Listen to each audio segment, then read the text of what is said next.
Thanks for being with us tonight. Really great that you all came back here. Sometimes we get really extraordinary people asking to speak at these events, and tonight is one of those nights. This is Eric Harrison. He is a co-founder of NIMIA. He is also an attorney, and he is their general counsel. He's put together a great presentation for you tonight, and I am going to hand the microphone to him. Thank you, Eric. Thank you, Kate. As Kate said, I'm general counsel for a company called NIMIA. NIMIA is a platform for the archive, distribution, and license of video assets. But today, we are here to discuss 3 items, all legally related, and it's legally related to the work that you guys all do. The first topic tonight is drones, filming with drones, the do's and don'ts, and can you even do it? The second item is digital estate planning for filmmakers, but also for musicians, if there's any in the room. It is very applicable to you as well. And then finally, we're going to talk about the DMCA. All these things are related to the work that you do, or hopefully in the future that you do.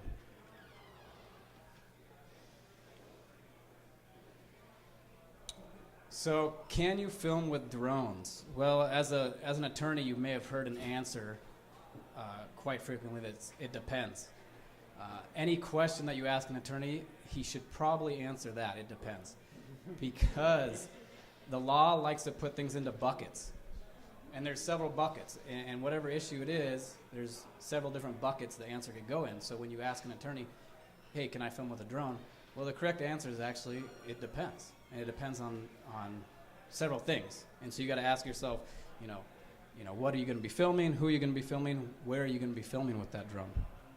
So what I like to do to help people is use examples.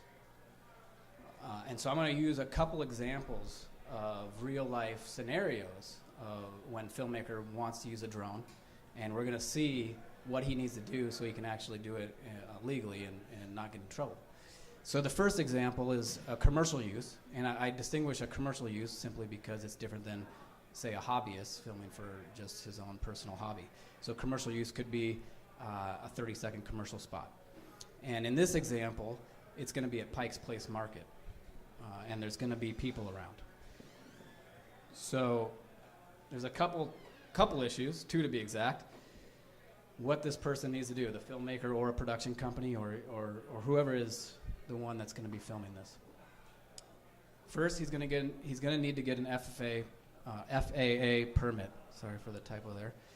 The FAA permit. After he gets that, he can then go to the city of Seattle and get a second permit from the city of Seattle. So you're actually going to need 2 permits if you want to do the commercial use using a drone in Pike's Place Market. So let's look at the first step, the FAA requirement. You're going to need to get a letter of exemption or a permit from the FAA. Currently, there's only about 10 companies that have gotten this exemption to fly drones for commercial use. And so I provided these companies, and later I'll have a link to where this information is available too. You can also Google it. But if you're not one of these companies, you're not going to be able to fly a drone commercially and use it in a commercial sense. Later this year, they're going to come out with additional proposals for regulations, and then a couple years after that, we'll have the actual laws in place. But as for now, you need to get that letter. And you can still apply to get that exemption. I'm showing you 10 companies that are so far has received that letter of exemption. It's not to say that you can't apply and get one yourself as well. On the internet, you can actually find their proposal letter or their application letter, and you can see how these companies received the letter of exemption. You can actually see their entire application. So that's very helpful if you want to get a FAA permit or a letter of exemption. Once you have that, you need to have a licensed pilot, and it can't be flown outside of the site of the operator. And one unique requirement is the idea of a fire safety officer. That's part of the requirement of when you're doing commercial filming. And of course, you can't fly at night.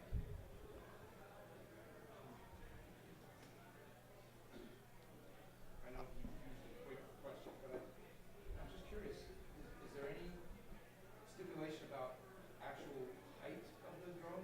I mean, does the FAA Well, we have a couple different scenarios, and I'll get into some of that in a second. But remember, it depends means there's different buckets, right? So this is an example of a commercial use, and so for a commercial use, even if you're flying low, if it's commercially done, if it's above 83 feet, I have another example I'll show you in a second. So let's stick with this example. They got the FAA permit. Great. Are you done? No, you're not done yet. The city of Seattle is going to require a permit as well. Luckily for us, we have an amazing office, the Seattle office, the Film and Music office, and they're extremely helpful, and they're going to stand on their head to help you get the permit, is what I've told from Kate. So the contact person is Chris, and I've met with Chris, extremely helpful. These are the things he's going to want you to do to get the Seattle permit, and he's going to help you and walk you through it. You're going to have a list of activities. So what you're going to have the game plan of what you're filming. What's the activity? Is it a bicycle race? Is it a car chase? Is it just people walking? Of course, the location, you're going to have it mapped out with impact zone on the map. So you're going to actually have to create a map, which you can do with Google Earth or Google Maps. And then you're going to have to get sign-offs from local businesses in the area for the day of the shoot. Chris is going to help you arrange with officers. You're going to have to pay for it, but he's going to help you get the officers needed to, if you need to close down any streets or create barriers, you're going to need officers in place, and he'll help you organize that as well.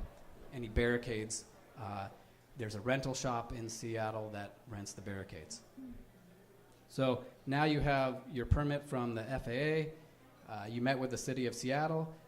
You went through the activity that you're going to do. City of Seattle granted you your permit. You're good to go. All right. That was a commercial use in a public zone in Pikes Place Market. What I want to do now is talk about a different example, because this is a different bucket, and so we're going to talk about different facts. So this is, again, a commercial use, but this time it's a private house in Seattle, but at a private house. So let's see what happens. So rather than an FAA, I'm going to argue that in this scenario, if they follow this, and we're getting to your 83 feet question, if they're on private property, they have the permission from the owner, they keep the drone under 83 feet, I argue that you actually don't need an FAA permit, and because it's not on Seattle City, you don't need a City of Seattle permit. Now, why do I say I argue this? Well, there's case law dating back from 1946. It was a chicken farmer by the name of Cosby, and what happened was he had a chicken farm, and the government was flying military planes over his property, which was scaring his chickens and preventing his chickens from laying their eggs. And so he sued the government because his chickens weren't laying eggs. And he won. And the magic number came out to be 83 feet. 83 feet above your land. So if you own a house, you own your property, you own the land, and you also own the airspace 83 feet above your land. And so in this example that I'm using, as long as you have permission from the landowner, the property owner, if you keep that drone under 83 feet, well, then you can use it in a commercial sense, and you don't need a FAA permit or a City of Seattle permit. Okay, let's look at one more example. So this is yet a third bucket. So we've talked about two buckets so far. The third bucket is, and then there's more buckets, but we're going to keep it at this, hobby use at Discovery Park. So, all right, now he's not doing anything commercially with the video. Commercially meaning he's not making any money off of it. What are the rules, or what needs to take place in this scenario for a filmmaker to use a drone just for a hobby purpose? Well, he actually can fly up to 400 feet, or I guess 399 feet. The FAA said for hobby users, this is the guideline they're setting for them. So up to 399 feet, as long as he keeps the drone in sight and doesn't fly on a day that it's highly populated. So, most days at Discovery Park, there's not hundreds or thousands of people at Discovery Park, and you'd be fine on most days at Discovery Park. But if it's highly populated or at night, they don't want you doing that. And so no permit, no anything is needed, right? Fourth of July at Gasworks would be definitely a no-no. Yeah, thank you. Good example. Now, this isn't to say after the FAA, one thing that you need to realize is they have proposed regulations. A few years it'll become law, but there can also be municipalities that decide to create laws of their own, right? They can create ordinances related to drone and filming with drones, and so you always have to be aware of what city you're in, because that city can have ordinances. And in the future, I think we might see cities creating ordinances.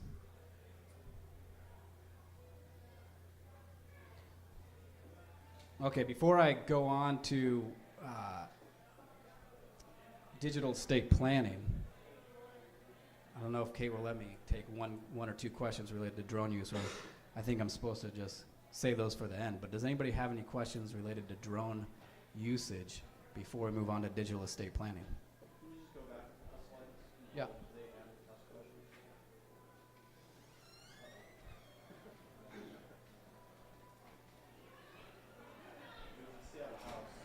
A Seattle house. Yep. The one on the water.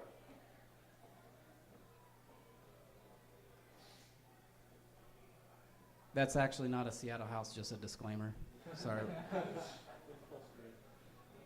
You want to go full screen? You had all that information. Oh, sure.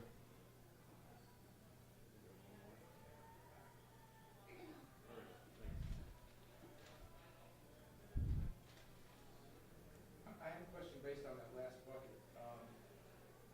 If hypothetically you wanted to film using a drone out in some relatively rural area, unincorporated something, Snohomish County or Whatcom County, Sure.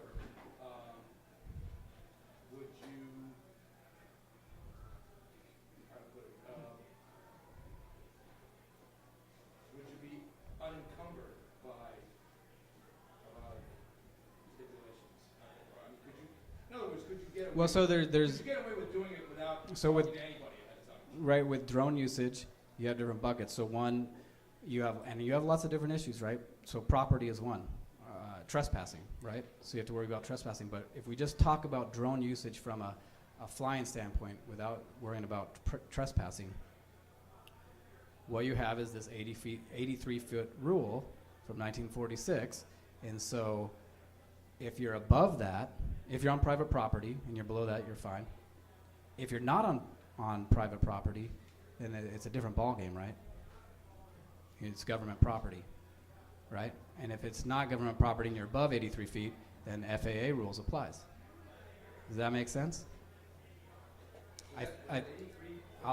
We'll talk afterwards. Seems awfully low.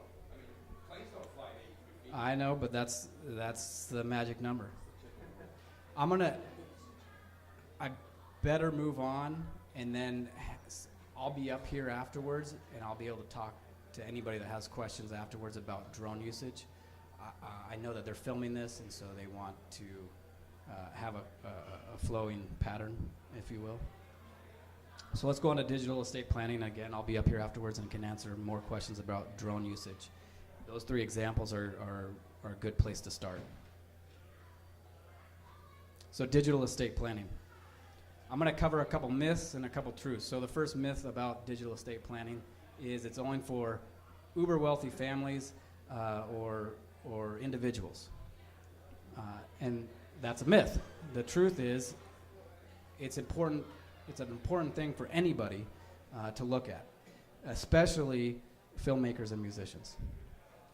The majority of their assets at the end of their life in this day and age is going to be a digital asset. So they need to start thinking early on about digital estate planning. And I've already covered this myth, but many people think, oh, estate planning. Estate planning is about mansions and homes and cars and 401ks and bonds and stocks. And that's not true.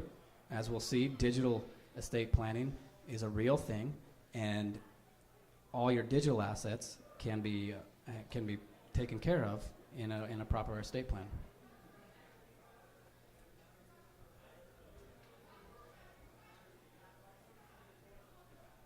So one thing to consider when we talk about digital estate plan is the first aspect. If you don't own it, well, there's nothing to put into a digital estate plan, right? So the first step, if you're even thinking about digital estate plan, is I got to start retaining rights to the things I create.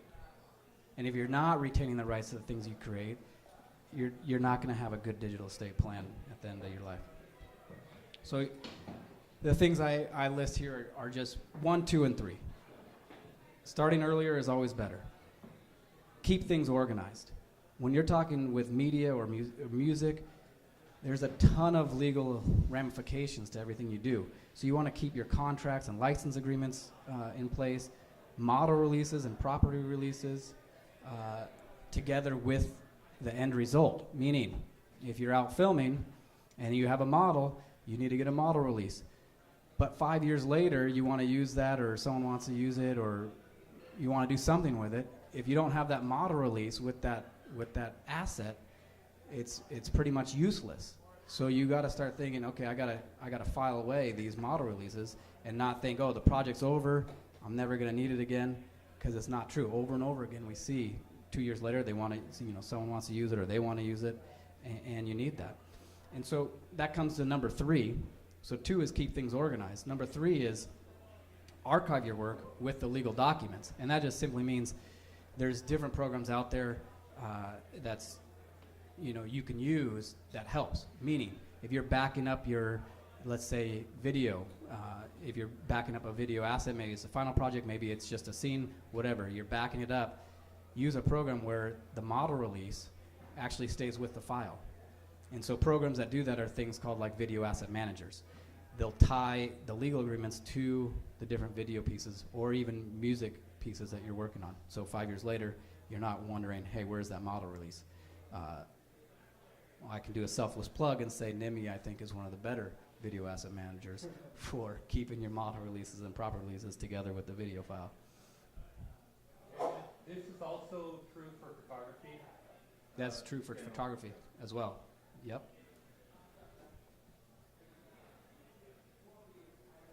Okay, so we just talked about keeping things organized, keeping the legal stuff together with the files, using a video asset manager or digital asset manager. The next step is, all right, how do I actually put that type of stuff in place so that I'm protecting my work, so I'm retaining rights to my work? What I like to say is everything is negotiable. Meaning, when you're working on a project, everything is negotiable. So you don't have to give up all your rights just because someone's giving you money and you think, well, they're giving me money, I got to give up all my rights. It's just simply not true. There's a great book called Getting More, and it's by a Harvard business professor, and he talks about, through his life, getting more. And what that simply means is, yeah, sure, not every time are you going to get it, right? So I'm going to go through some things that here tonight that you can try. And every time, yeah, sure, maybe the first time you try it, it's not going to work. Does it mean it never works? No, I'm here to tell you I've worked with many, many filmmakers, media producers, and it does work. It doesn't work all the time, but it does work sometimes. And that's the benefit of the phrase, everything is negotiable, because it doesn't hurt to try. No one's going to not work with you just because you ask for something. They might say no, or they might work with you around it. So the first example I'm going to give is, I got 4, so we're going to start with a freelancer. You're a freelancer, and we're going to work, the next one's going to be a media production company. The one after that's going to be an ad agency, and then the next one after that's going to be an indie filmmaker. So I just want to let you know where we're going. We got 4 examples. First one, freelancer. If someone pays you to do a job, and you're using your own equipment, well, guess what? You own the rights to the stuff that you shot, because they didn't get you. If you didn't sign a contract and you use your own equipment, even though they paid you, you own the copyright in the stuff that you shot that day. So that's a good first thing to know. If they do have you sign a contract, well, most likely the contract's going to say, hey, we own the stuff that you shot. Okay, and well, this is where you can ask, well, can I have a license back? So the person's paying, and so they want to own the copyright of whatever you shot, which is fine, but you can get a license back. And that's essentially saying, hey, I get some rights back to this thing I shot, and those rights can be way up here or way down here. They can be anywhere in between, meaning you could get license back rights to license the work at a later date or do X, Y, and Z, and it can be or it could be very limited license backs, but the license back clause is a very important idea to start thinking about. And there's different ways to use it, like I said. It can be very limited, where you can use it on your showpiece or show reels, or it can be very expansive, where you can monetize that piece at a later date through a licensing marketplace or put it in your own film if you want to. All right, the next example is studio production company. Now, I'm generalizing, but usually studio production companies, they're a little more sophisticated, so there's going to be contracts going back and forth. What I recommend for a studio production company is you start with the contract. So you give the client a production contract rather than having them give you one. Now it doesn't work, maybe they want to use theirs, and so they're saying, no, we got to use ours. Okay, that's fine, but if you offer up yours first, well, you're winning a lot, because any legal contract is cited for one party. So you can go to the internet and grab a contract, but I tell my partner, it's not a good thing, because how it's written will just depend whose side is it on. There's so many different things in a contract. When you say, oh, I just want a neutral contract doesn't exist. So why not start with yours that's all cited, every single sentence or clause is in your benefit, okay? And so that's the first thought. Start with your own production contract. I wrote one for NIMIA producers that's cited, and then it's written for studio production company. Every single clause is for them, and so we offer that to those, these guys, and they use it. And it includes stuff like them retaining the rights to the work. So even though the client's paying, they retain rights to the video work that they produce for the client. All right, ad agency. Ad agency is similar to a production company. I distinguish the two. Sometimes the studio production company is working for an ad agency, or sometimes that agency is contracting the studio production company. But at the end of the day, an ad agency is usually the one working with the final client, like, say, Oakley Sunglasses or DC Shoes or Quicksilver. And I chose those because of the video that you saw up there. I don't know if I can get it to play again. No, is a good example. So an ad agency is a little more tricky. A company like Ford Motor Company is not gonna, they're way too sophisticated to have a contract where the ad agency retains any of the rights to the things, the final piece, or even the rough cuts, or even the B-roll that doesn't make it in.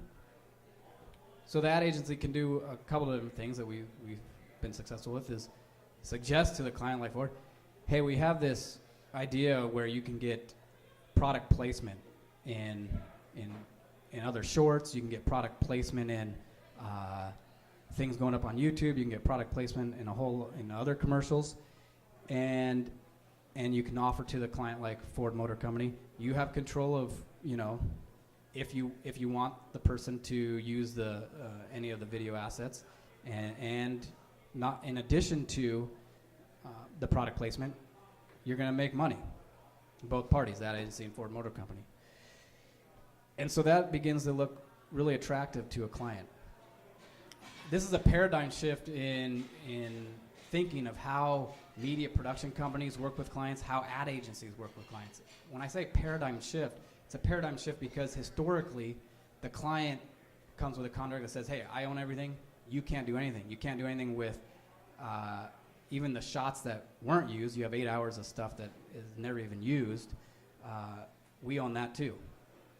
And so we're creating this paradigm shift. We're saying, hey, no, wait, we have all this content, 8 hours worth, it doesn't even go in. Why not monetize it, get product placement, or just strictly monetize through licensing for other projects?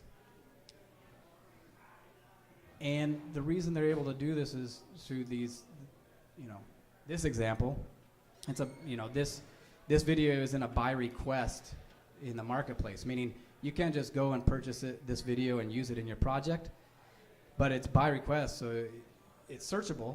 And a company like HBO, which this is the example of, HBO searched it, found it, asked DC Shoes, and then also the ad agency, it was a production company that produced that skateboard shot. The skateboard shot is Danny Way jumping the Great Wall of China. And it was a production company that shot it for DC Shoes. So obviously there's issues there. They don't want Vans tennis shoes using it in a commercial or a competitor. Not that they would, but they do want to get further product placement and they want to monetize it. So HBO was doing a documentary on skateboarding, found it, licensed it, by getting permission. So that's how an ad agency can begin with this paradigm shift of, hey, the stuff we shoot for you, our client, is valuable and can be licensed and used in other products, and you can get, product placement, further view count, another 1 million views of DC and Quicksilver posters. Okay, indie filmmaker. For an indie filmmaker, what the best scenario could be is a limited license back clause, some sort, and you're not going to get it very often, but I've seen it, so there's no harm in asking for it. So limited license back can be even, hey, 20 years from now, can I have a license back to my indie film, or can I have a license back for the stuff that is not even is thrown away on the cutting floor, license back for XYZ. It can go on and on and on. So that's the limited license back clause.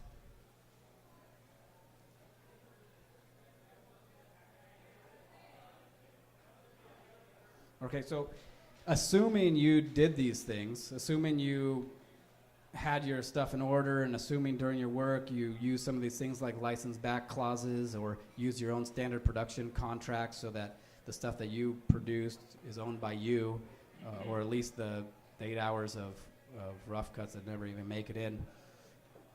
Let's use an example of what you can do with a digital estate plan, with either music or with your videos or film.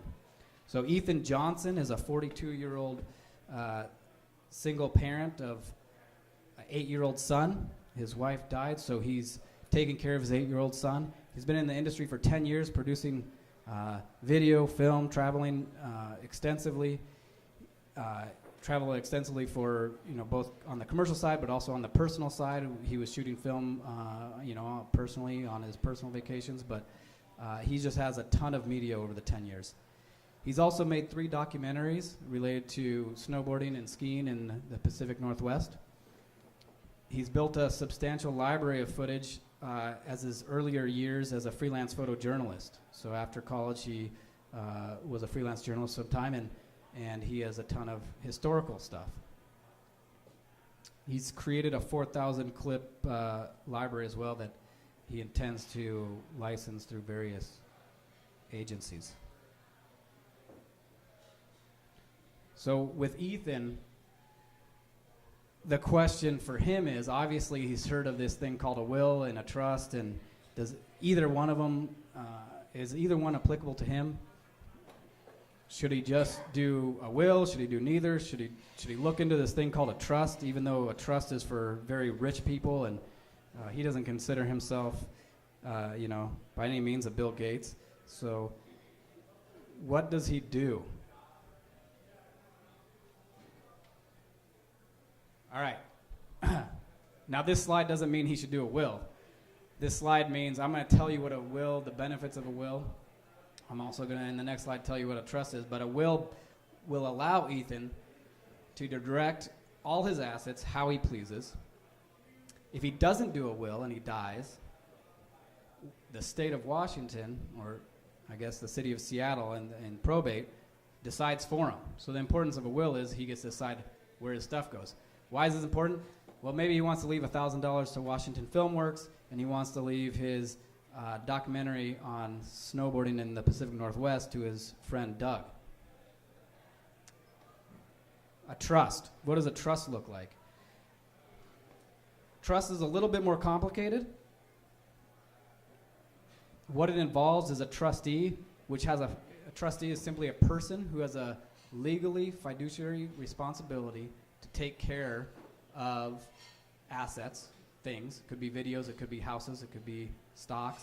He has a legally fiduciary responsibility to take care of these things for the benefit of another person. It could be for, in this case, Ethan's 8-year-old son.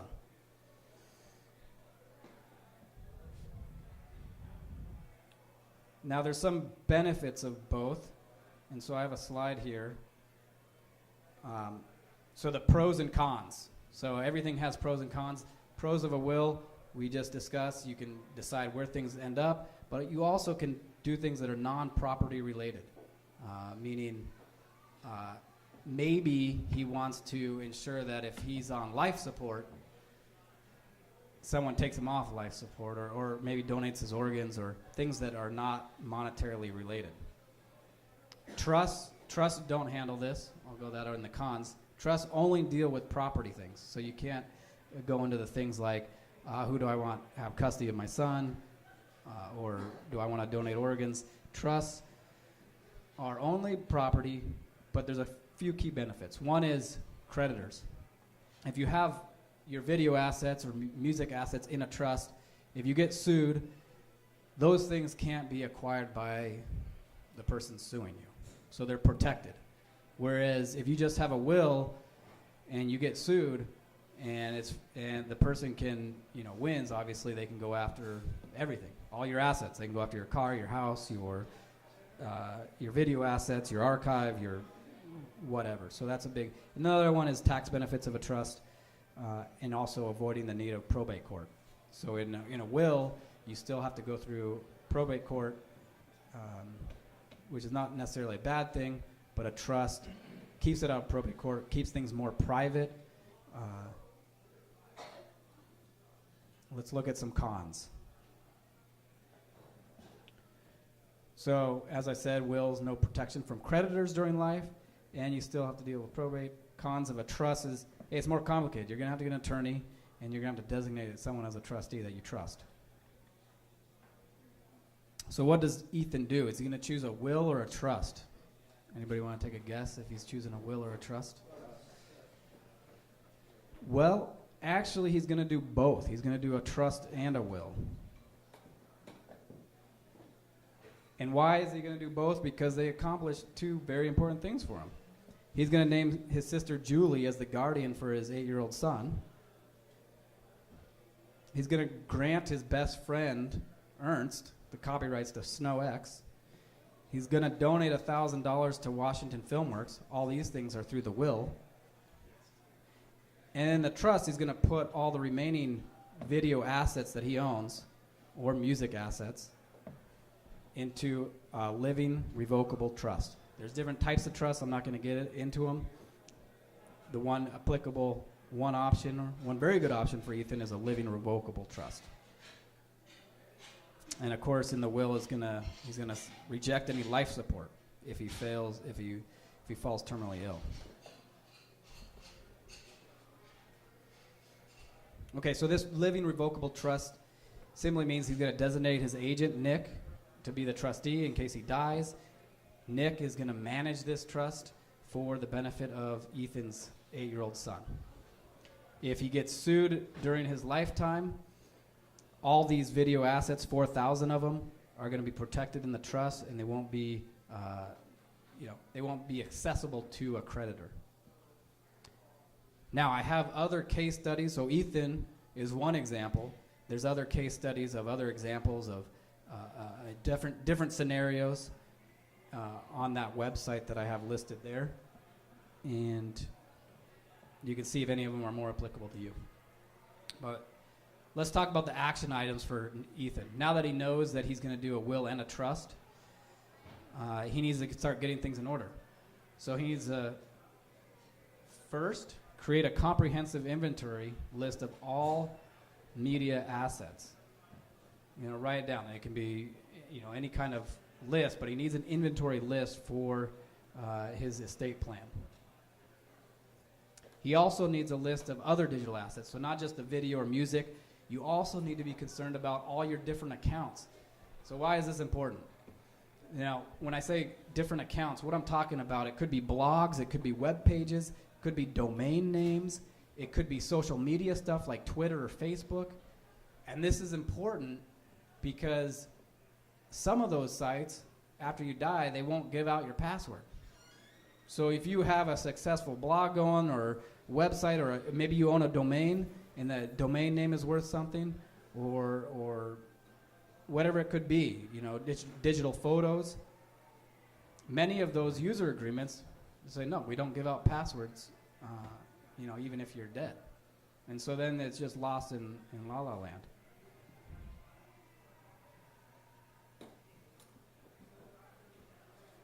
All right, so then once you have your list of both video, assets, hard assets, and then also other things like URLs or blogs or whatnot, you need to back up and archive those items, whether it's videos or music, in a reliable place. So backing it up means everybody's had a hard drive fail.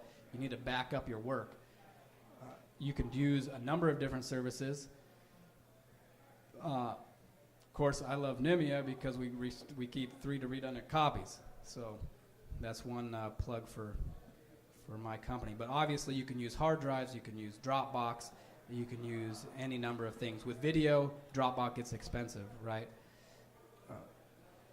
Consider batch copyright registration. Batch copyright registration is an ability for you as a creator to copyright, 100 different pieces, whether it's individual, scenes or just shots or final pieces. It's a way for you to get copyright on all at once in one application. And then you want to start thinking about, how am I going to commercialize these assets? And someone else earlier in the year gave a talk on, commercialize, different methods of making money, whether it's commercial, film, whatnot. One idea is obviously licensing. And so video licensing is one option where you can have things searchable and licensable in a marketplace. And then finally, monitoring and considering seeking settlements from people infringing your copyrights. Which brings us to the next topic. When I say consider, monitoring people that are infringing your work, this brings us to the topic of DMCA. DMCA is called Digital Millennium Copyright Act. What's the purpose of the DMCA? Well, the advent of the internet and user-generated sites created the need for the government to create the Digital Millennium Copyright Act. Why? Prior to this act, YouTube, for example, would be liable under the copyright law if someone uploaded a copyrighted piece. YouTube would be liable because they were displaying a copyrighted piece without the permission of the copyright owner. Digital Millennium Copyright Act comes in and says, for any user-generated site, the site itself is not liable because it's third-party people uploading to their site. So even though they're displaying the copyrighted work, they're not liable, provided that if they receive a notice from the copyright owner, they take it down. And so that's what the DMCA is. It allows YouTube to exist, basically. I mean, there's other things in the DMCA. So again, I'm paraphrasing and scaling things down for today's audience. So how do we use it? What happens? Okay, so you spotted your work on Vimeo or YouTube, and they didn't even credit you, let alone pay you a license. What do you do? So there's a couple things to do. I've simplified it down into 2 buckets. So if you ask me, what do you do? I would say, as the attorney, well, it depends. And then you're going to walk away and say, gosh, damn, attorneys never give a straight answer. I can't stand those guys. But it does depend. So it depends on, was your work found on a personal website? Was it found on, someone's owned website, or was it found on YouTube or Vimeo? So let's say it was found on someone's personal website. Well, there's a couple different options, and it's up to you. It's not up to me. It's up to you. You could simply ask them you say, hey, you know what, you're showing my stuff. I want attribution, meaning I want you to list me on your website next to the video so people know that, a portion of it or all of it is mine. Or you could send the website owner a notice of copyright infringement telling the website owner, hey, you're infringing on my copyright. I want you to take it down, and I want you to pay me a fee for the unauthorized use, or pay me a fee for an early settlement so I don't have to sue you. Or finally, you could just jump right to a copyright lawsuit, which I wouldn't recommend. It's always better to send the website owner a letter so that you can show the court, I tried to resolve this in a friendly manner. I tried to work with this person, and they didn't want to work with me. So, a lawsuit's always the final thing. So if it's on YouTube or Vimeo, what do you do? It's on YouTube or Vimeo. A lot of the options are still there, so you can still ask the person that uploaded it for attribution. You're not going to be asking YouTube or Vimeo, but you can ask the person that uploaded it. You can send. Oh, that's an error in my PowerPoint there. You can actually send a copyright lawsuit against the person that uploaded it, right? Not against YouTube or Vimeo, but against the person that uploaded it. Usually on Vimeo or YouTube, the people uploading, if they're infringing your copyright, they're probably not very sophisticated, which is a generalization, but they're probably a person that doesn't have a lot of money. So what happens when you sue someone that doesn't have a lot of money, or ask them for a license fee or whatnot? Well, you don't get money because they don't have any money to give you. So it's a problem, right? It doesn't matter. Even if you win at court, what do you win? You have this piece of paper that's saying that you won, but if they have no money, it's pretty difficult to collect. And then so another option is where the DMCA comes in. You can file DMCA with YouTube or Vimeo, and then YouTube will be forced to take down the video. What does that look like? Well, the DMCA is a letter. It requires 5 or 6 different pieces of information in the letter. Now, luckily for us, YouTube and Vimeo provide a web form, meaning you don't have to send them a letter and create one yourself, like I have one there shown. YouTube and Vimeo have a place for you to submit using their form for a DMCA. And it's called a DMCA takedown notice, and it's required for anybody wanting to remove a video content. Of course, you have to show that you are the owner, but usually YouTube and Vimeo will acquiesce or take it down. If they don't, you can have an attorney get involved to tell YouTube, hey, if you don't take this down, we submitted the letter, the next step is a lawsuit. You will be liable because we did the correct step of sending the DMCA letter.